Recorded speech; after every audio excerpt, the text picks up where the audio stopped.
Welcome back to Overtime Heroics. I'm Mason Shatwell, and joining me today is Gillian the Savage Robertson. Before we get into anything, Gillian, how are you? I'm doing good. Just kind of rested today, a lazy day. Went to the beach a little bit this morning, and just ready to get the training week started tomorrow. How is the weather over where you are? A little bit too hot. It's been like near 100 almost every single day. It's just almost dreadful to walk outside, but it's good for a beach day. Well, we're over in England, and we've had a bit of good weather recently, so we can't complain either. I'm going to get straight into it. I wanted to speak to you today just because it seems you're a very experienced in terms of who is in the UFC women's divisions at the minute, and I wanted to speak to you today just to get some knowledge and speak to someone that's been there and done that so far. So I'm going to get started. How did you get involved with mixed martial arts originally? Originally, I honestly don't know what drew me to a gym. I really have no idea. Like, I wasn't violent as a kid. I never had any fights in school. I never really played any sports. I volunteered with animals my whole life, so it was just kind of like out of the blue kind of thing for me. I wasn't really sure why I wanted to try kickboxing, but I ended up walking into a kickboxing gym one day, and it happened to be Dean Thomas's gym, and Dean's still my head coach to this day. So I just kind of started at the right place. And what was it about MMA that made you want to do it in as a career? Uh, I guess it was just I kind of fell in love with the sport. It was it in general. Once I didn't really like start kickboxing because I wanted to be a kickboxer, because I wanted that as a profession. I wanted to be a vet. So it was like that was it wasn't really in my mind starting, but once I started doing it, I had fun with it. Once I started jujitsu like a year and a half after I started kickboxing, and once I started that, it was just like I was head over heels in love with the sport. So from that point on, it was like I knew that I was capable of doing it. I knew that I was good at it, and I just had a passion for it. And as you mentioned, the jiu-jitsu there, we know you do a lot of grappling tournaments and that. What is it about jiu-jitsu that you love? I believe, like when I was younger, I started training when I was 16. So it was like I was the 100-pound girl going with all the 200-pound guys in the class, and jujitsu is kind of my way that I was able to keep up with them. I was able to out technique them where they had size and strength against me, and even to this day, that's how I feel like I beat a lot of my opponents. I'm not generally like the bigger, stronger opponent, but I'm usually the one making smarter moves. And I'm going to go to yourself in the gym, obviously, day in, day out. Who pushes you the furthest when you're in there? Generally, it's we kind of have a weird gym situation. It's just me and Dean Thomas. We work together. He's my head coach. We work together, and then we have David Evans and Jose Shorty Torres are my two main training partners. And the four of us kind of just train together. We're a team, and we'll travel everywhere to get work in different places. So I'll travel to Orlando and get work with Hannah Goldie, or travel down Fort Lauderdale. They have a couple good gyms down there. So it's really just yeah, we go everywhere to get different bodies, but we got a small team that we stick together. I want to go back to your last MMA fight. It was against Miranda Maverick, and it didn't go your way. What do you think didn't work for your advantage in that fight? I think a lot of it has to do with just my comfortability and my confidence in the cage. The first 5 minutes we spent on the feet the whole time, and that's a first for me ever in the UFC. I think even in a pro fight, I've never spent 5 minutes on the feet. And just being an uncomfortable, like it's a zone that obviously I'm working on getting comfortable in. I'm getting more comfortable with my stand up, and looking better every single time I go out there, but it's still something that's unfamiliar to me. And I feel like I was just so tense during that first round, and then I paid for it in my next two, where I got a little bit more gas because I was just almost trying too hard to relax in the first round. I was just too tense, and I wasn't able to do anything, able to get anything off, and just drain my muscles. So I think that was a big part of it. And it's kind of funny because July 4th to July 10th, I'm going to be flying out, and I'm going to be helping Miranda Maverick get ready for her next fight against Macy Barber. So it's funny how the MMA world works. That was going to be my next question. Who do you reckon will come out victorious in that fight? I really like that matchup. I think they're both young up and comers who have obviously proven themselves. I've lost to both of them, so yeah, they're both very tough girls. I think that's a tough matchup for both of them, and I guess I got to side with Miranda because I'm going to be helping her. Hopefully, I can help her get that little bit of edge on Maisie. 100%. And it seems at the moment with the UFC women's divisions in all three or four, it seems like the women coming up and even the women that have been there and done that, they're just getting stronger and stronger. It seems like the divisions are getting more tough and tough. And would you say that's a fair statement to make? Oh yeah, 100%. Whenever I first got signed, it was like we were the first group of 125ers in the UFC, so there wasn't really the same level of competition that you see nowadays. And now the top 15 is stacked in every single division. The 15ers, the 35ers, and the 25ers. I feel like the women's level of competition has just risen so much within these last couple of years. Did you see any of the UFC fights last night? I watched everything but the main event. I fell asleep for that one. Well, what did you make of the fights that we seen? Because there was some great fights going on. Well, I helped Lauren Murphy off of this camp, so I was happy to see her be able to pull off the win. Jamal Hill's arm was absolutely disgusting. That I was like just watching it, like, ref, please stop it. There was a good 30 seconds there that it Yeah. does not need to be happening anymore. Fight of the night with Drew Dober and Brad Riddle.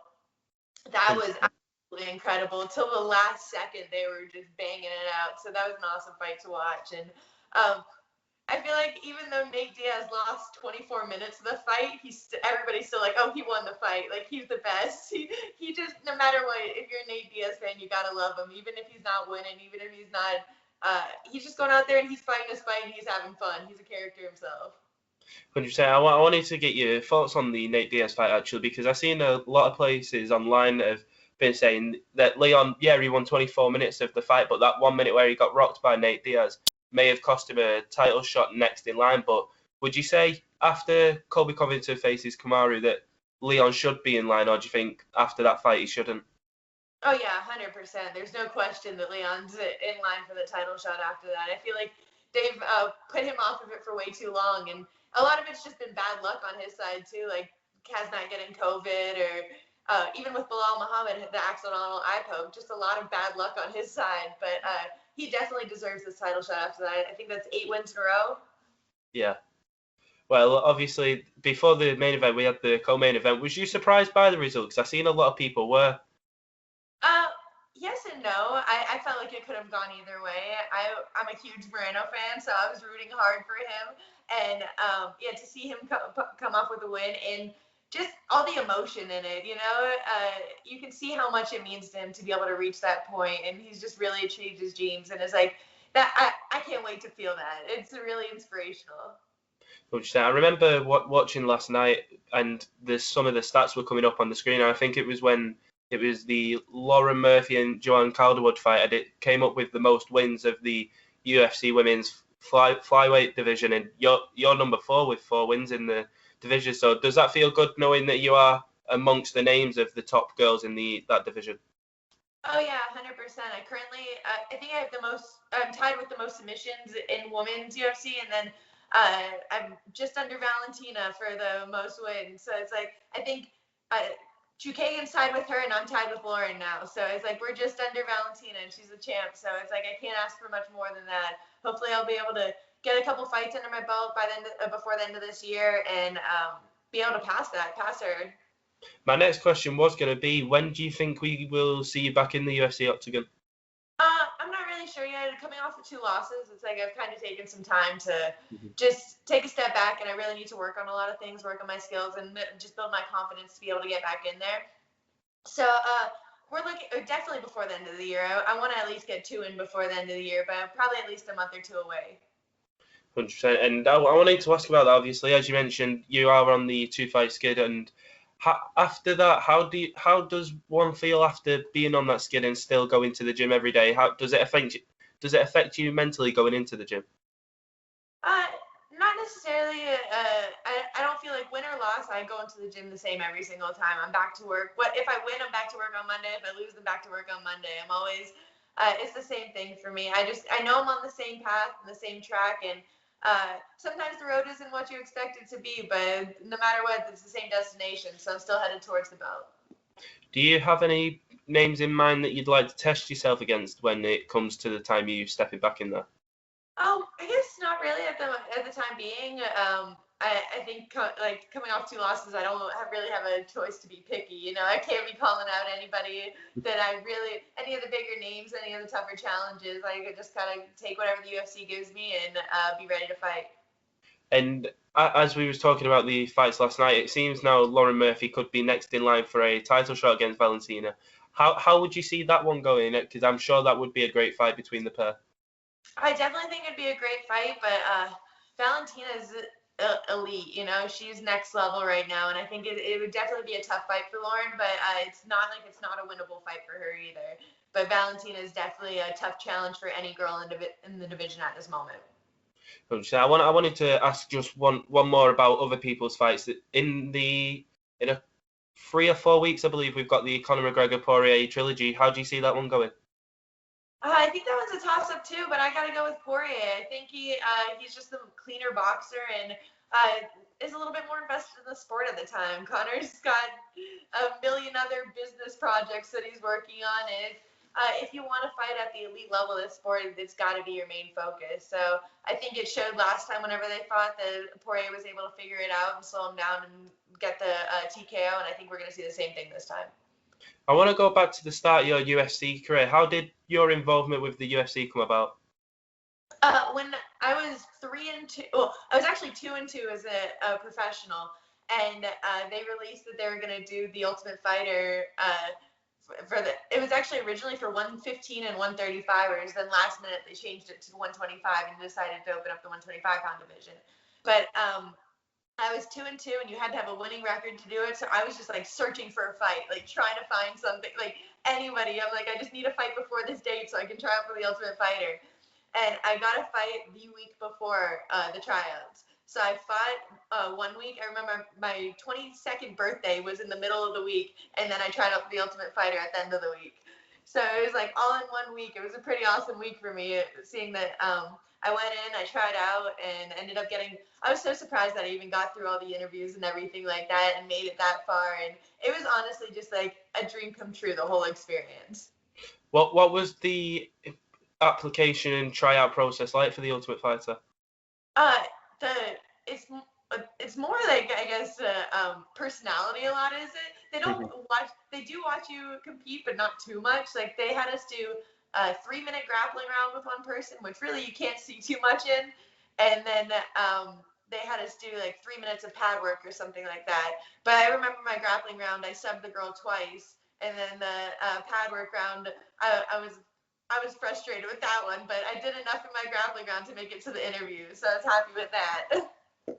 100%, and obviously, you said two more times before the end of the year you'd like to be in there, and obviously, I know, as you've said, you're on the skid and you don't want to talk about some things too much, but obviously every fighter's dream is to become a UFC champion or whatever organisation there is. How long do you think that would take you to do, and how long do you think you want to have that done by?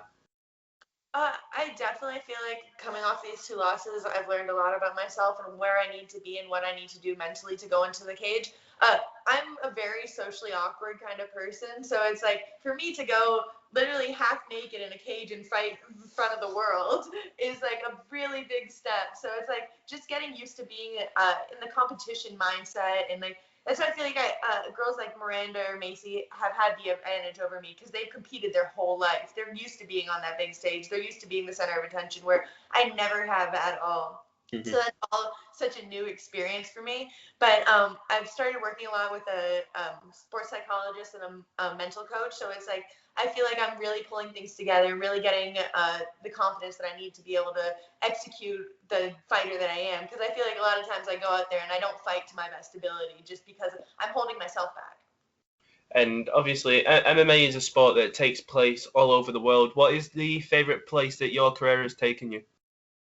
Oh, that's a good one. I feel like the UFC has sent me everywhere so far for my fights. I've been to Liverpool, Prague, Brazil, Edmonton, Canada, then Abu Dhabi, Vegas, Boston.